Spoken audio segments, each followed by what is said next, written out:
everyone, welcome to the OklaRoots channel. I'm Jess and today's tutorial is our very first wallet.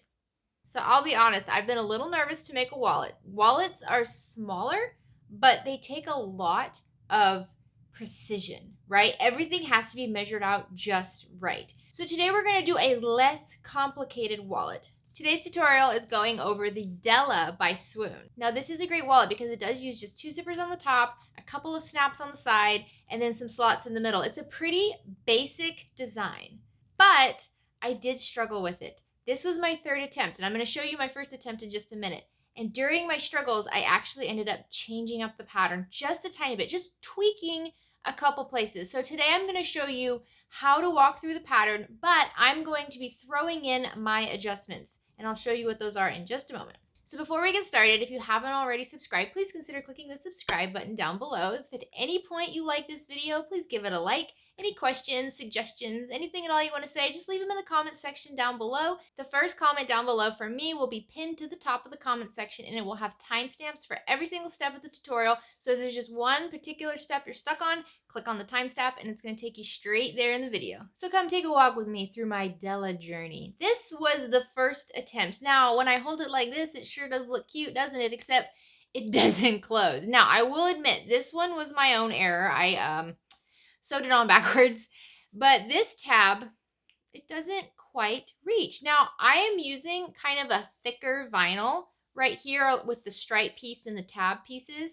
and I think that that worked against me, but I wasn't really happy with how tight this was. Even if I got the snaps right, I mean, you can see it's really tight. So I wasn't happy with that. And then here are the card slots on the inside. Now, here's my thing. If I'm holding my wallet, I'm going to hold it like this, okay? I'm going to open up my wallet and I'm going to hold it like this. What I don't like is that the card slots are all upside down. What you have to do is you actually have to open up your wallet like this, and now you can reach all your card slots. Now, if that's a design that you like, then you're going to stick with the pattern and you're going to just keep the whole design like that for the pleated panel. And I will remind you during that step. But if you're like me and you want to hold your wallet like this and get into it, then you're going to follow my suggestions and we're going to switch it around a little bit. We're actually going to take that pleated panel and we're going to make it into 2 pieces so that you can have these pockets in any orientation you want. So one of the things that might throw you on this pattern is there are a lot of different types of interfacing. There's actually 3 different types of interfacing, and they're not any 3 that we normally work with our pouches and our bags. There's no SF-101. No fusible fleece. So we have some really stiff interfacing in this pattern. And as you can see, the stiff interfacing combined with the vinyl and everything caused this pulling at the seams, which is probably just user error on my part. I'm sure much more skilled bag makers can use this and not have that problem. So I actually switched up the interfacing just a little bit to alleviate that problem on my version. So this is a walkthrough for the Della pattern. However, I did make some changes to it. I will make note of all of my changes and give you all of my measurements, don't worry. But I will also give you tips and suggestions if you're following the pattern word for word. So just make sure you look for the tips box on the corner of the screen, and it's going to give you extra insight into what you can use for different versions of this bag. Now, last but not least, I did make a 3rd version, which is actually 10% bigger than the original. Now, you can't really notice that big of a difference here, but it is just a bit bigger than the original, which actually is really good for large smartphones. So these pockets up top, if you want to put a larger smartphone in it, it's going to be easier to get into a larger size Della than it is the original size Della. If you're interested in a walkthrough and measurements and everything for the version that is 10% larger, just leave a comment down below and I'll see if I can put together a second tutorial or maybe a blog post kind of walking you through the changes you would need to make in order to make this size. But this is what we're going over today. The Della, 2 pockets on top, side tabs, open it up, card pockets, money pockets. It's a wristlet. It's adorable. I think you're going to really enjoy this one, guys. All right, let's get started.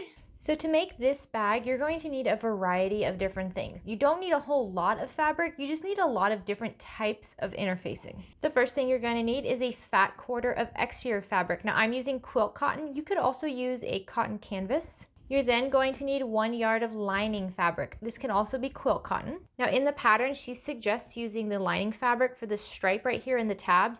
I actually prefer using a vinyl to contrast my design, but you don't have to use vinyl. You can use quilt cotton, you can use the lining fabric, you can use whatever you want for that stripe, but I will be using vinyl today and I'm going to show you any modifications I make with that. Now let's talk about the interfacing. We're going to be using Craft Fuse today. This is by Pellon. This is like a stiff interfacing. Now this I actually really like working with. This gives the wallet a really nice structure and crispness. I would suggest that if you can, use this. I have seen other people use SF101 instead of Craft Fuse. I do think the Craft Fuse gives it a structure that's stronger than the SF101 would. The next interfacing is this Pellon Fusible Featherweight. Now this you could replace with SF101. The difference I feel between the Featherweight and SF101, it does feel like the Featherweight's a bit thinner, but a bit more crisp versus the SF101, which is a little bit more drapey. I'm happy working with the Fusible Featherweight, but if you don't have it on hand or can't get access to it, you could use SF101 for this. The next interfacing is Pellon Peltex. This is a very, very firm interfacing. It's almost like cardboard, but with glue on it. Now this is not in the pattern, but this is a substitution that I'm going to be making in my bag. You're going to need about 1/4 yard of fusible fleece or fusible thermolam plus. Fusible thermolam is what I'm using today because it's what I have, but it's very similar to fusible fleece. You can use either one of those. Now let's talk about the hardware. You're going to need 2 sets of these small magnetic clasps. She suggests 14 or 18 millimeter. Next up is 2 9-inch all-purpose zippers, then a 1/2 inch D-ring or O-ring and a 1/2 inch swivel hook. Next, you're going to need some coordinating thread. I use Aurifil 40 weight. I will actually be using 2 different types of needles today. For most of the bag, I will be using a Microtex 8012 needle, but when I'm sewing my vinyl, because of the vinyl and the very thick interfacing, I'm actually going to be using a jeans needle. Now this is 100/16. This is not good for quilt cotton, but it's what helps me get the thread through the very thick Peltex and vinyl combinations, and I'll show you when I use this needle. Make sure you have a seam ripper. This is going to help you install the magnetic snaps. You're going to need some sort of an erasable marking tool. This is what I like to use. This is a Clover Choco pen. I also like to have a glue stick on hand just in case. And last but not least, a healthy amount of clips. All right, now let's talk about the pattern pieces. Now she provides templates for all of the pattern pieces. She also has the measurements laid out in the pattern, and I'll have a link for the pattern in the description below. So you're going to need 1 cut of the main body panel. This is going to be using your exterior fabric. You're going to also need 2 cuts from the main body panel using the Craft Fuse. Next up is the main body stabilizer. She suggests using Peltex for these. Personally, this fusible thermolam worked much better for me. You could also use a fusible fleece. You're going to use a cut of Peltex for the main body spine. The spine is actually this flat piece right here. So that keeps the bag from folding in on itself and creating kind of like a mushy point down here. It keeps it nice and flat and firm, just like that. The next template is the stripe. Now this is going to be the accent that goes across the bag. You can use lining fabric or quilt cotton for this. Today I will be using this vinyl. To keep the stripe nice and firm and to hold the magnetic clasps in place, you're going to have your stripe stabilizer. This is also using Peltex. You will have 4 zipper tab cuts. For your pockets, you're going to have 4 pocket panels. Your wrist strap will be made up of either the exterior fabric or lining fabric, and then also a cut of the Craft Fuse, which is your stiff interfacing. Now the pattern provides these templates for the snap tabs and the snap tab stabilizer. I found this rounded edge to be difficult to create with vinyl, so I actually converted these to rectangles. The rectangular sizes for these are going to be 2 5/8 inches by 3 1/4 inch for the snap tabs, and then 1 5/8 inch by 2 1/4 inch for the snap tab stabilizer. Now from my snap tab measurement, I'm going to cut 2 exterior rectangles and 2 contrasting vinyl rectangles. This creates a look like this, where the stripe is the same color as the tabs, but when you open it up, you have the exterior on the inside. I found that this reduced the bulk of the tabs and made it easier to work with. You'll also need 2 cuts from your stiff interfacing, which is your Craft Fuse, from the snap tabs rectangle. Last is the pleated panel. The pleated panel is what makes up the card slots on the inside of the bag. You can follow her measurements and make one very, very large pleated panel so that you have your card slots facing down. Or if you prefer to be able to alter the orientation of your card slots, you're going to actually turn this into 2 separate panels. Each panel will keep the same width, but the height, the longer edge, will change to 17.5 inches long. So you'll have 2 pattern pieces cut at standard width by 17.5 inches long. Use those same measurements to cut 2 pieces from your fusible lightweight interfacing, which for us is the featherweight. So let's begin with interfacing. Take your main body panel, this should be your exterior fabric, and turn it right side down. Grab both of your main body stabilizers, and you want to line them up so that they are 3/8 of an inch down from the top. So use your ruler to find 3/8 of an inch. And I like to line up my ruler so that one of my inch markings is lined up with the edge of the fabric.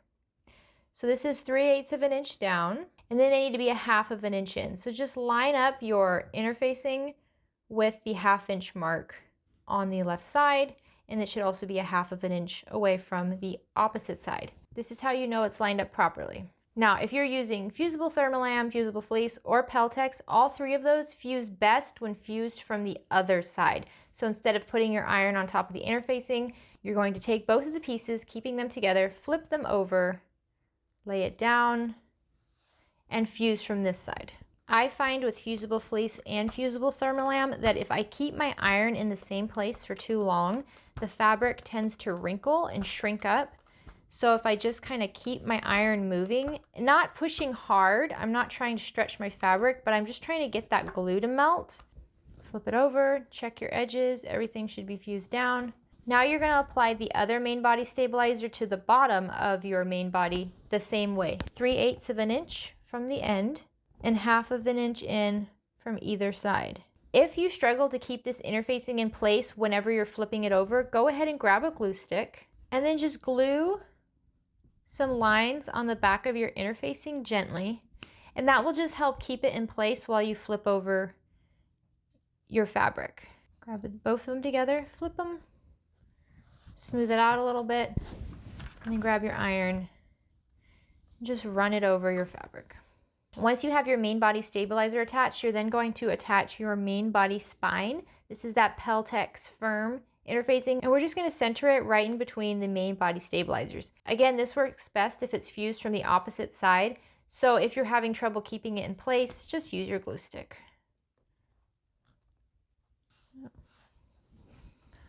Turn it over, kind of feel it out, make sure it's on the right spot. Use your iron to fuse it down. Next, grab 2 of your snap tab fabrics and your 2 snap tab stabilizers. If you're doing the vinyl and quilt cotton combo like I am, we're going to be using the quilt cotton here and our interfacing. As you can see, I'm using rectangles for this pattern. So what we want to do is we want to fuse the stabilizer to the back of the snap tab rectangles. You should have about 1/2 of an inch along all 4 sides. To help hold it in place, I'll be using a glue stick again. I like to use a ruler just to make sure I'm at 1/2 of an inch. Go. Do the same for your other snap tab. Flip these over and press from the fabric side. Now we're going to do the same thing with this stripe. Now you can see I'm using this type of vinyl. I still fuse this on, and I'll show you how. So I glue it down so there's 1/2 of an inch around all 4 edges, and then I turn it vinyl side up. Now I use a pressing cloth and place that over the vinyl and then press over that.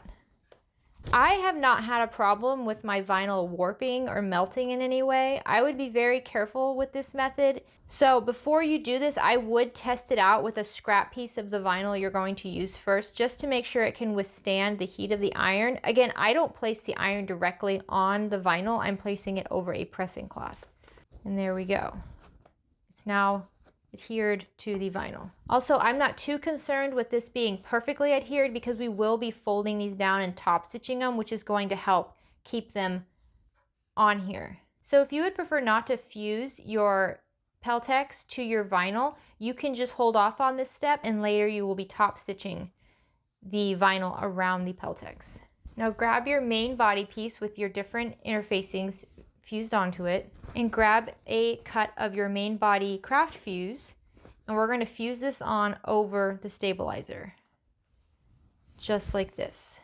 Now you can fuse this on from the right side, and you just have to line up your main body over the craft fuse. Now this interfacing takes a bit more work because we really want to make sure it's around all of the edges. After you get the middle section fused for the most part, you're going to go around the edges and you can feel where your stabilizer is, and you just want to run the iron along the edge to make sure the edges are nice and glued down. You don't want the fabric separating from the craft fuse while you're working with it. So I just go around all the edges just like that.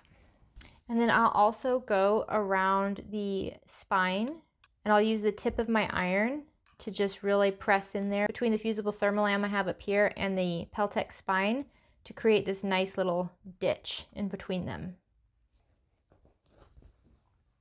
So if you're using quilt cotton for both sides of your snap tabs, you're going to go ahead and take some craft fuse and fuse it to it. Since I'm using vinyl, I'm actually going to save this craft fuse for a later step. Next, grab your strap and your craft fuse for your strap and fuse the fabric onto the craft fuse. All right, there's your strap. The last interfacing we're going to fuse is for the pleated panel. If you're using the original pleated panel side, you're going to fuse your 2 pieces of interfacing over the entire pleated panel, and the interfacing should be overlapping. If you're using my alternative cuts, you're going to use 1 featherweight interfacing on the back side of each pleated panel. So I like to grab one of my featherweight interfacings, glue side up, grab a pleated panel, wrong side down, just kind of line them up and iron on. I find the featherweight interfacing adheres very quickly and very evenly. All right, and now you have your interfacing complete. So to add the magnetic snap to your snap tabs, take one of your snap tab pieces that has the peltex fused on and grab the template for the snap tabs. Now you can see if I lay this over, my snap tab is about 1/4 inch longer. If you're using their templates, I do suggest you add at least 1/4 inch to them because I did find this to be a little too short on my bag. But again, that's just personal preference. So since mine is not the same length, I'm going to line up the top curved edge with the top of the rectangle. And I'll make sure that the sides touch the corners just like that. Now grab a pen, and I just use the dot that they have on the template, and I just push a hole through that dot and use my pen to mark on my peltex. Now grab one of the backings for your snap and lay it so that the circle is over the dot. Use a pen to mark straight lines in both of the prong holes and remove. Now you can use your seam ripper and just start at one of the ends of the lines and seam rip all the way up. Do the same for both. Flip over your snap tab so you're looking at the fabric side. Grab your male snap tab and insert the prongs into those slits. Grab your cover and place that over the prongs and just pull the prongs opposite one another, just like that. And now you have it installed. Now if you're using the vinyl quilt cotton combo like I am, take one of your craft fuse cuts for the snap tab and adhere it to the back of your snap tab. You can just lay your craft fuse down, lay your snap tab piece over it, just as long as it's covering it, and adhere it on. There you go. Now repeat the same process for the other snap tab. Now we're going to install the female ends of our snaps into the stripe piece. So flip your stripe over so that you have the peltex side up. What you're going to do is you're going to mark a line that's 1 1/4 in from each side, and then 1 1/4 in from the long side. The 1 1/4 in from the long side will be halfway down the stripe. So you have your marks in, mark down. At the intersection of these lines, you're going to take your backing for your snap and put the circle part over that intersection. You can then use the prong holes to mark where your prongs will go. Repeat this on both sides. Once you have your prong slits marked, go ahead and use your seam ripper through all the layers and very slowly rip a small slit. Do the same thing on the other side. Now flip it so that it's right side up. Grab one of your female snaps and insert the prongs into those slits. Just like that. Use the backing to cover the prongs and pull them open. Do the same for the other side. There you go. Now you have your snaps installed. Now we're going to work on the stripe. Flip it so that it's right side down. And since I'm using vinyl, I'm going to use clips for this. You're going to fold each of the long edges down a 1/2 inch. You should have a 1/2 inch between the edge of the fabric and your peltex. So what I do is I just wrap the peltex with the vinyl along the ends. Now do the same for the other side. There you go. Now, grab your main body exterior piece, and we're going to measure 1 inch down from the top. I like to use a chalk marker here, and I'm just going to draw a line right there. Now, you can use double-sided tape to hold this stripe down before you sew. I'm just going to use the chalk line to help me at the machine. What you want to do is line up your stripe so that it's just beneath and on that 1 inch line. Now let's take this to the sewing machine and top stitch it down. Now I'll be top stitching along the long edges of my stripe using a 3mm stitch length and an 1/8 inch seam allowance. I prefer to use a zipper foot for this because I do have to get fairly close to these female snaps, and I found that a regular foot makes it so that I end up going in a circular motion around it.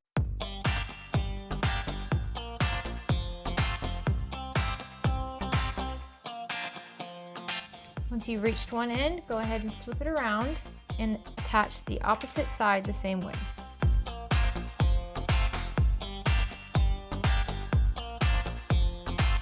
There you go, you now have your stripe attached to your main panel. Just a reminder, when I was top stitching this, I was using a jeans needle, which helps get through all the layers of vinyl and peltex. Now let's work on the snap tabs. Now when working with your snap tabs, the most important thing to remember is which side is the top. The snap is closest to the top of your snap tab. So when we're attaching our vinyl, we want to make sure that the open part is the bottom. So this is my bottom and this is my top. If you mix this around, your snaps will not reach the female snaps on your bag. So make sure you make note of this now. So grab one of your snap tabs that has the snap installed and grab the other snap tab, for me is a vinyl, and place them right sides together. Pin them in place. If it helps, go ahead and draw an arrow on the back of one of your snap tabs so you remember which side is up. Now we're going to sew up one entire side, over the top, and then halfway down the other side.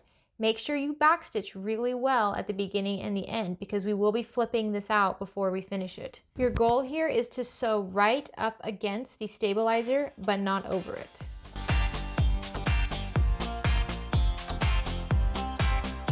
Once you have it sewed on, you're going to trim the seam allowance down to between an 1/8 and 1/4 inch seam allowance. Just like that, only along the edges that you sewed completely. So the long edge that we sewed from top to bottom, the top, and then only along where I sewed halfway on the other long edge. I like to also clip my corners since I'm using a rectangle. If you are using the rounded top snap tab, I would suggest clipping around the curves with your scissor into the seam allowance about halfway. This will help keep it nice and round. Now we're going to take our snap tab and we're going to turn it right side out. I like to use this tool to gently help poke out my corners since I'm using a rectangle. Now you can fold in the fabric that's attached to the stabilizer around the remaining stabilizer and clip in place. And then fold in the back of the fabric to match the same height. There we go. So this is where we should be. This is one of our current snap tabs. Now all we're going to do is we're going to top stitch around the entire rectangle except for the raw edge. We're just going to go up the folded side, around, and then all the way back to the bottom using a 3mm stitch length and an 1/8 inch seam allowance. I am using a jeans needle because it is easier for me to get through the layers of vinyl and peltex.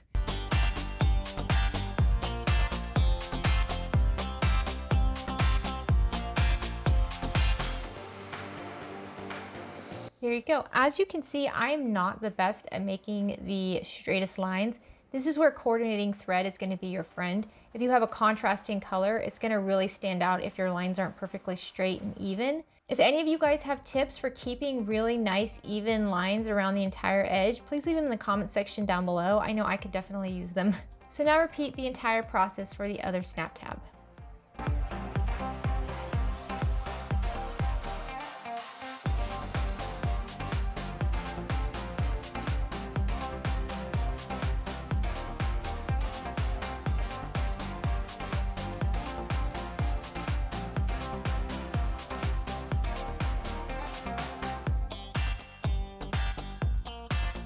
There you go. Now you have your snap tabs ready to go. Now we're going to attach our snap tabs to our main body. With your stripe on the bottom, find an inch from the top of your main body. Line up your snap tabs with that 1 inch mark so that the snaps are pointing up. Go ahead and pin these in place. Now, before we sew them on, we want to make sure this is going to line up with the other snaps. So fold your main body so that it's like it's going to be in the end, just like that, with the spine down here and the top shorter edges matching. And then just look from above and make sure your snap tabs line up with your stripe. I have to move mine over a little bit. And this is just going to make sure they line up neatly in the end. Now open your main body panel back up, and we're going to go to the sewing machine, and we're just going to baste down these snap tabs at 1/4 inch seam allowance. All right, so here we go. I have my snap tabs attached to my main body. Now let's work on our wristlet strap. The nice thing about the craft fuse is that when you press it, it's like a crisp piece of paper. So grab your pressing mat and your iron, and we're going to fold our wrist strap hot dog style all the way down. And just press along that center crease. Now open it up and press both long edges to meet that center crease. So I do just one at a time. Go back and do the top.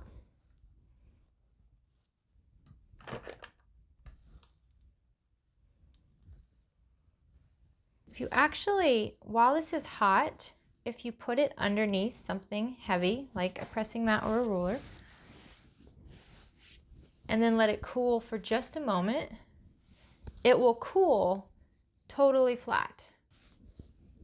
So once it cools off, it's very firm and you don't even need to clip it together. So now we're going to go to the machine and we're going to top stitch along both long edges at 1/8 inch seam allowance using a 3mm stitch length. I'm going to switch out my jeans needle for my microtex needle now. For the next few steps, the jeans needle will be too strong for my fabric.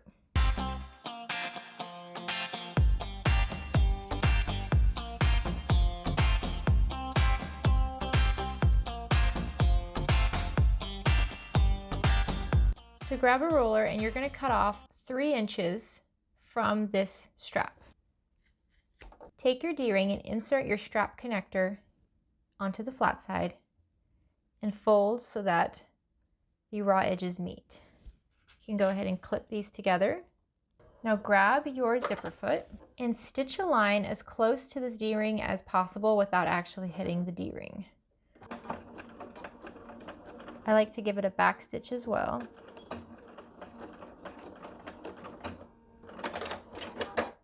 There you go. Put this to the side for now. Now grab your remaining strap and slide a swivel hook onto it. Fold the strap so that you have raw edges together and the swivel hook is on the inside of that loop. Now sew along these raw edges at 1/4 inch seam allowance.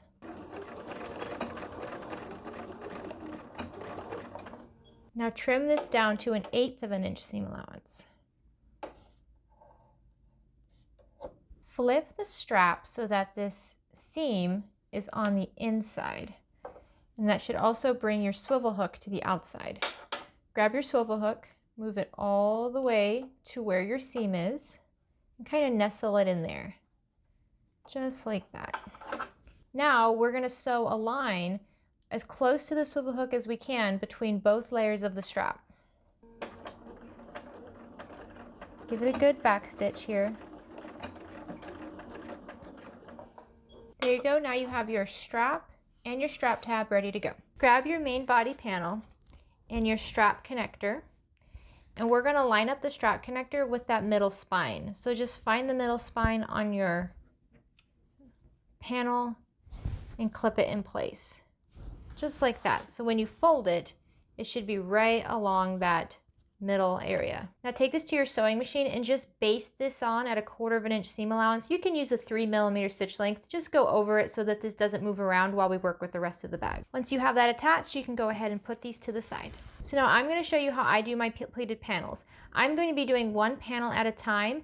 If you're using the full pleated panel that's much longer, you can use the same method. You're just going to repeat it on each end. Grab one of your pleated panels and lay it right side down. You're going to need a ruler and a marking pen.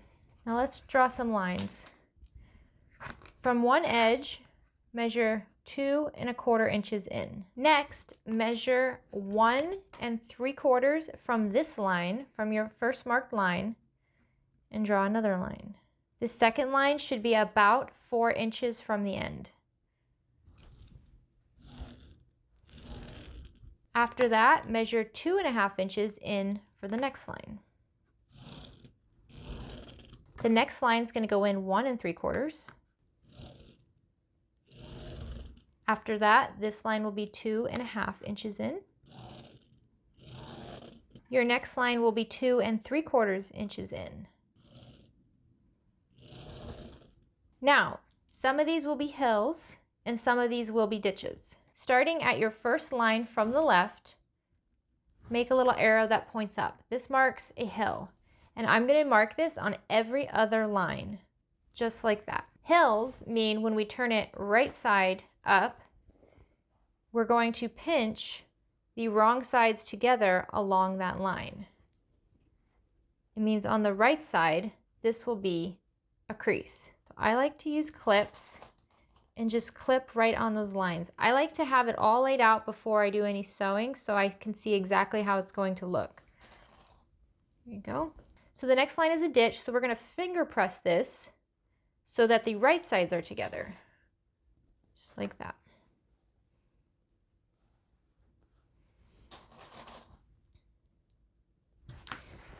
The very next line is a hill, which means wrong sides together. The line after that is another ditch, so right sides together.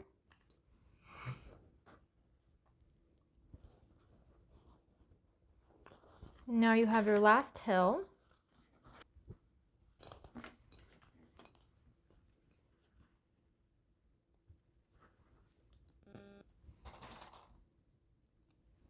There we go. So you should have something like this. And then you'll have your last ditch.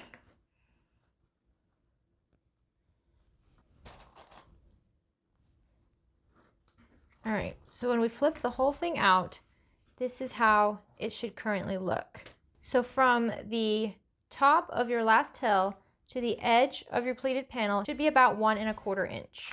If you were using the long version that's in the pattern, this last hill will be 1 inch from your center marking on the pleated panel. So it will be 1 inch away from the middle. Now we're going to grab our iron and we're just going to press down all of this. You can go ahead and remove pins and just give the whole pleated pocket a nice press. Now let's repeat this exact same process for the other pleated panel.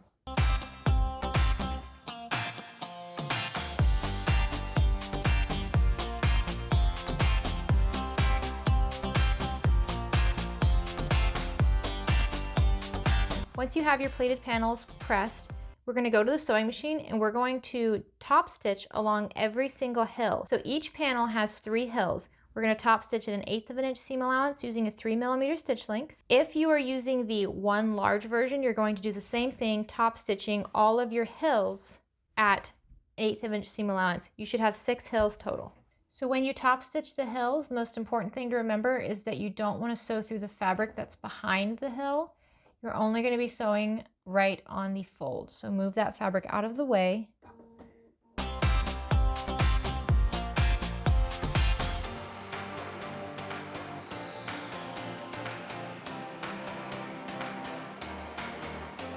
So at this point, if you're doing the split pleated panel, each of these should measure 5 inches by 8.5 inches. Now we're going to stitch our center seams. This is going to create card slots. Grab one of your pleated panels and fold it so that the shorter edges are matching, and just give yourself a fold down the middle. This is your midpoint mark. Grab a chalk marker and just draw a line over the 3 flaps, just like that. Do the same for the other one as well. And don't worry if you have some creases here, we'll iron them out when we're done with this.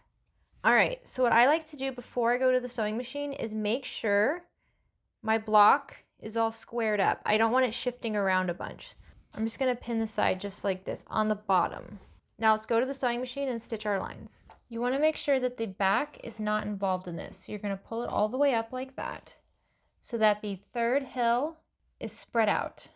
We're just gonna sew 1/8 of an inch next to that line over the 2 pockets, and then stop once you get to the second hill. So first hill, second hill. Make sure you backstitch well at the top of that hill and then cut off. Now we're gonna sew 1/8 of an inch on the other side of the line.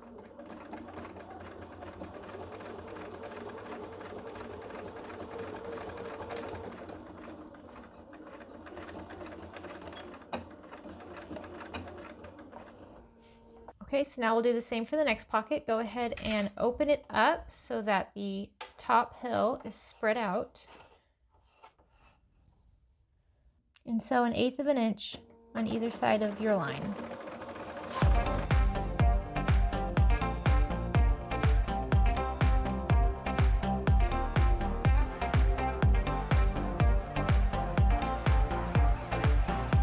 There you go.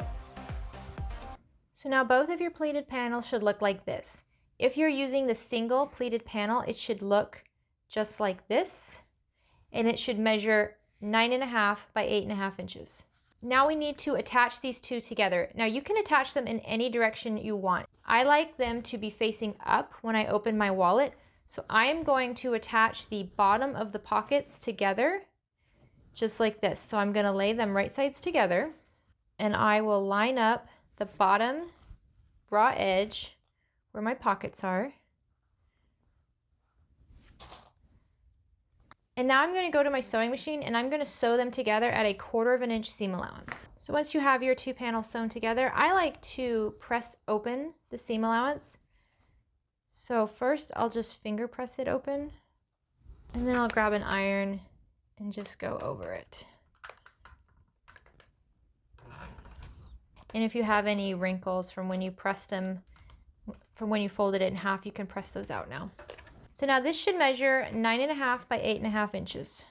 Once you have it adjusted to the right size, we're going to take it to the sewing machine and we're going to sew along the edges. So if you're following the pattern, right now your pleats will look the opposite of mine. And what she wants you to do is she wants you to sew from the bottom up to the middle and stop. This is going to make sure you're not pushing your pockets in any direction. Ideally, what we want to do is we want to sew from the bottom of our card slots up to the top. We don't want to be pushing them down because that ends up twisting them around. So what I'm actually going to do, I'm going to start in the middle of my pleated panel. And remember, we're using 1/4 of an inch seam allowance and a 2.5 millimeter stitch length. And I'm just going to sew up to the end. Now remember, during final construction, we will be sewing the whole bag together using 1/2 of an inch seam allowance, so you don't have to be too crazy about how perfect this stitch is. Now I'm going to go to the other side and I'm going to do the exact same thing. I'm going to start in the middle and I'm going to go up to the top using 1/4 of an inch seam allowance. Remember that the idea here is we want to be going up from the bottom of the pockets up. No matter which orientation you have, you want to start at the bottom of your pockets and go up. All right, so once I have one side done, I'm going to rotate and do the same thing on the other half.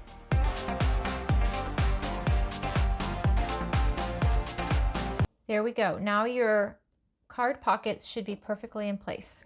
So now you should have one last piece of interfacing. This is the same size as the main body, and what we're going to do is we're going to fuse this onto the back of our pleated panel. So I'm going to line it up so it's glue side up, wrong side of my pleated panel down, and I'll just line it up right over that and then press down.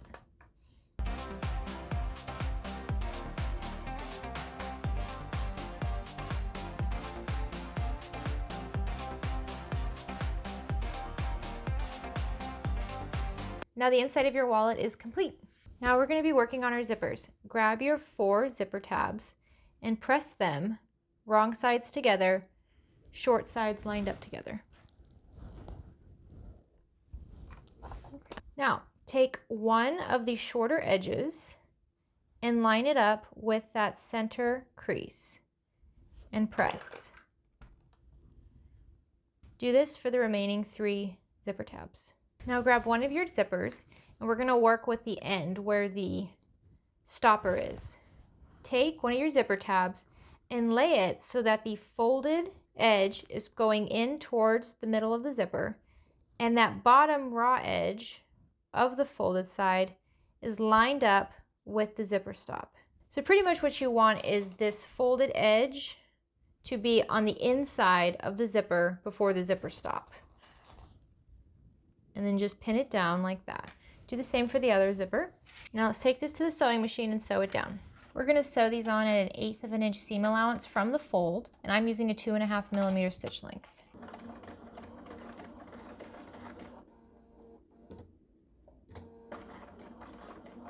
Go over the zipper.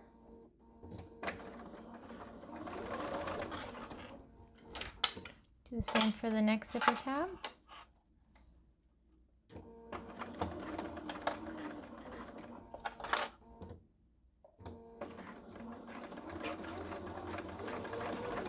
Now while we're here, you can go ahead and pull up your zipper tab, and all we want to do is cut off the remaining zipper that goes up to the end of our zipper tab. So just like that. So when you fold it over, your zipper tab should be longer than the zipper. Now take your zipper and you're going to measure 6.5 inches from that zipper tab. So line up your ruler with the edge of your zipper tab and measure 6.5 inches and just mark it. Mark the very, very edge of your zipper. The same for the other one.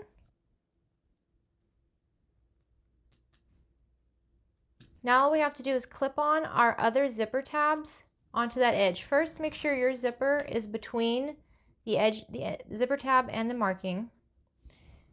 And then I just line up my zipper tab with that mark and pin it on both parts of my zipper. So this is what I have. Do the same for the other side. Make sure you open your zipper. The folded side goes in towards the center of the zipper and clip. All right, now we're going to take this to the sewing machine and we're going to sew along this top edge. So I like to kind of keep the zipper pinched while I'm sewing on it, just like this. And just go nice and slow. Go.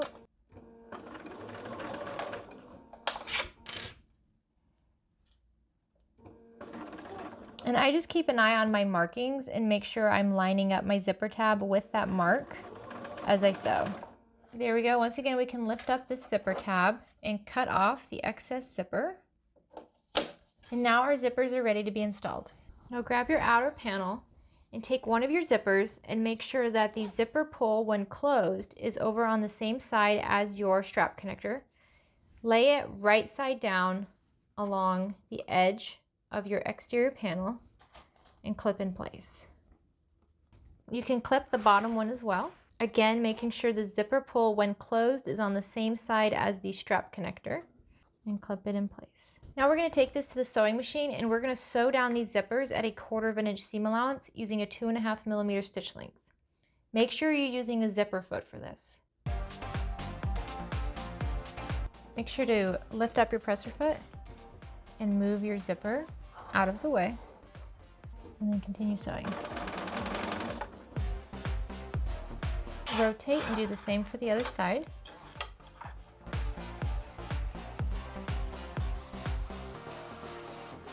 After you have your zipper attached, go ahead and press along the seam between the exterior panel and the zipper, making sure that the seam allowance is pressed against the exterior panel. This is going to help prevent the zipper from snagging on it later. Now, grab your pleated panel and lay it right side down on top of your exterior panel. And we're going to pin our pleated panel against the edge of the zipper that is not yet sewn. Also, if your zipper tabs extend a little bit past your exterior panel, you can go ahead and trim them so that they are the same width as your exterior panel. Just pin these together just like this. It might be easier to work from the zipper side and do the same for the other end of your pleated panel.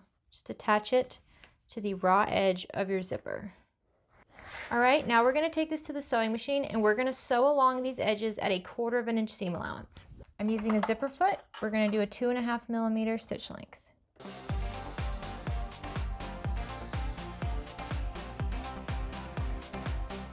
Do the same for the other side.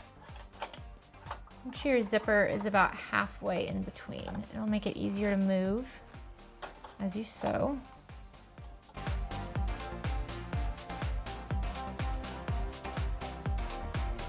And just like we did with the front, we want to go ahead and press this seam against the pleated panel this time.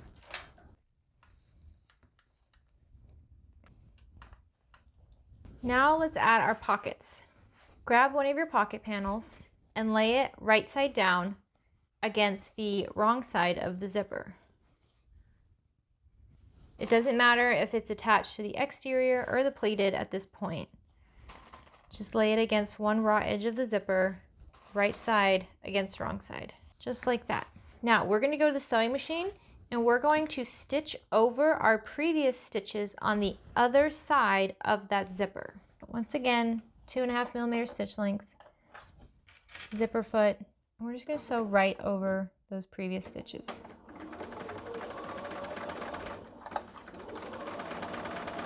Once you feel yourself getting close to the zipper, go ahead and stop. Lift up your foot and move the zipper past the needle. And then continue.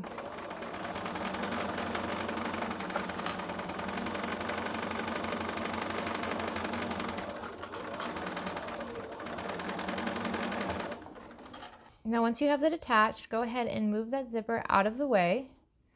And now we're going to attach a pocket panel to the other side. So grab another pocket panel and lay it right side down. So you should have right side of pocket to right side of pocket. But this pocket panel is going to be pinned to the other side of the zipper tape. Just like that. Now, once again, you're going to flip this over and you're going to stitch along these stitches that are on the other side of the zipper tape from your pocket panel. I like to keep my zipper in the middle so that I can easily move it out of the way as I sew.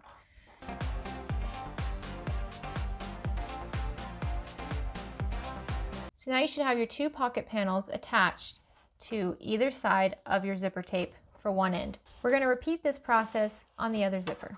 Once again, grab a pocket panel and lay it right side down against the wrong side of the zipper and pin along the edge. Flip your whole unit over and sew over your previous stitches. All right, go ahead and flip up your pocket out of the way and rotate your bag so you have the remaining zipper edge up just like that. Take your last pocket panel and lay it right side down so it's right side pockets together and just pin it to that edge.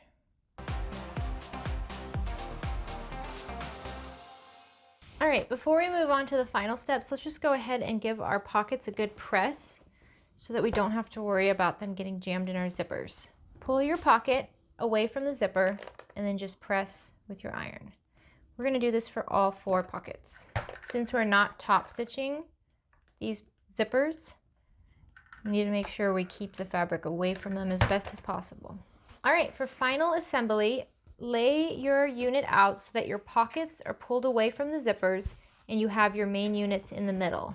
It should look just like this. Now, we're just going to pin all around this entire rectangle. Make sure your zippers are most of the way open. Where you have your zipper tabs, you need to pinch those towards your pockets, just like that. So I start with the zipper tabs first, and I just pinch them towards the fabric, with your seams pressed against the main body panels,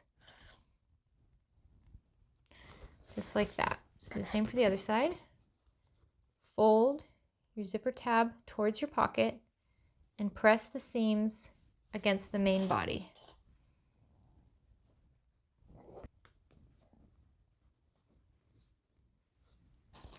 Just like that.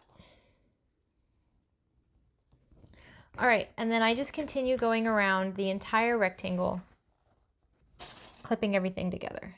Start with the main body first. As you do this, wherever your D-ring is, make sure you have your D-ring, make sure your D-ring's not folded over like this, but instead pointing all the way into the middle of the panel. This will make sure you don't accidentally sew over it. And then line up your pockets so that all three edges match and pin together. On one of your pockets, make sure you leave a 6-inch opening. This is going to be how you turn your whole bag out. So measure a 6-inch opening on one of your pockets, only one of them. And we're not going to sew between those marks. So continue pinning. All right, so now we're going to go to the sewing machine and we're going to start at one mark, go all the way around our unit and end at the other mark. Make sure you backstitch at least once, preferably twice, at both of these locations. Before I get started, I'm going to switch my needle again to a jeans needle. This just makes it easier to sew through some of the very, very thick layers that I have. If you're not using vinyl, I don't think you'll need the jeans needle, but I would definitely use an 80-12 or a 90-14 needle. We're going to be sewing this on at a 1/2 inch seam allowance, using a 2.5 millimeter stitch length.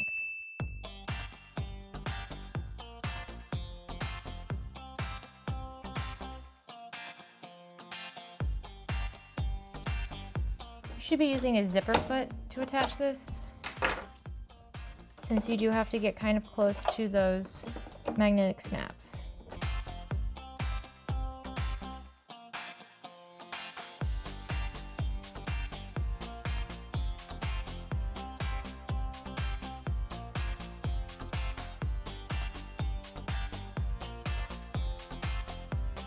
All right, after you have your rectangle sewn and you have your opening on the end, we're going to go ahead and trim the seam allowance down to about 1/4 inch, so just half of what it is.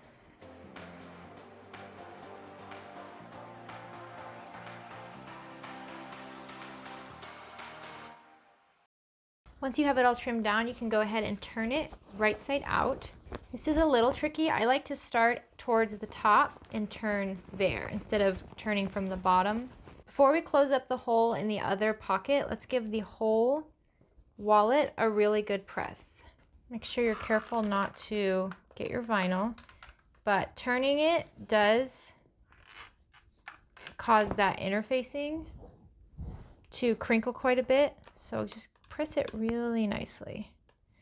Pressing it should help quite a bit. So to close up the hole in the pocket, all you have to do is kind of just put your fingers in and push down the two flaps and tug. And they'll just naturally fold over and align with one another. Go ahead and pin along that fold. And now we'll just go to the sewing machine and top stitch this at an 1/8 inch seam allowance. All right, guys, we did it. Look how cute this is. I mean, this is like really cute. All right, oh wait, no, we're not done. We're not done. We got to put our strap on. Oh! Okay, so the Della, I don't think the Della gets enough love. I really don't. This is a really, really cute wallet. It can be a little finicky, yes, The snap tabs, in my opinion, are too short in the pattern. Yes, add a 1/4 inch to the length, and I think you'll be good.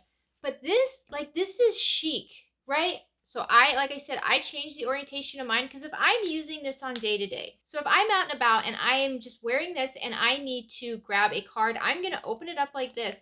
And then, because I'm going to have it on my wrist, right? And I'm going to open my wallet like this. I'm not going to open it all the way and go like that. I'm going to open it like a little lobster.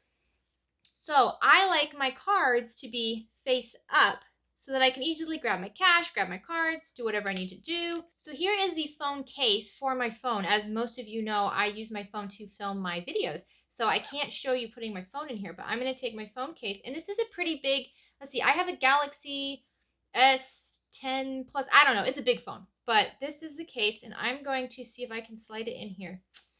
Guys, it's a really tight fit. Now, I mean, you could open up the zipper tabs a little bit wider. But I can't get my phone case in here. So, if you have a smaller phone, you don't have like the jumbo phones, this is going to be a great size as a wallet. You can open the zipper, stick your phone in there, and you're good to go. If you have a larger phone, you are going to probably want to increase the size by about 10%. Now you can see here is the difference, right? Side by side, back to back. Now, the bigger one here, let's open that up. Phone case. Yeah, that fits in there very nicely. Just like that. See? So, if you're interested in a tutorial, I can walk you through this entire process again for the bigger size. There's quite a bit of math that goes into this. I mean, you're going to increase the pattern pieces by 10%. That's a no-brainer. But then there's other math that goes into it to kind of make this work. If you're interested in a video where we go through the numbers, just let me know in the comments section down below, and I'll see if I can put one of those together for you. But this guy is so stinking cute. Oh, okay. You guys need to make a Della. Dellas are cute. So if you're not already a subscriber, please consider subscribing to the channel. We have a new video coming out every single Monday, mostly sewing tutorials, sometimes not sewing tutorials, sometimes other types of tutorials. Don't forget that we now have a Facebook group called the OklaRoots Creatives. It's a community of sewers and non-sewers with all types of different skill sets. If you have any questions whatsoever, there are a ton of people there who are happy to help you. Also, I just wanted to remind you that we have the OklaRoots membership now. If you go onto my OklaRoots YouTube channel, you can see that there is a join button now, and that is a way for you to contribute to the channel if you want. Members of the group are going to get an exclusive live where they can ask me how to demo certain techniques, questions about sewing, YouTube, filming, anything, posting things on social media, and that will be visible only to the members of the group. So if that's something you're interested in, go check out my YouTube channel and you'll find more information over there. As always, I really appreciate you being here with me today. I hope you have a fantastic week. Get out there and make something.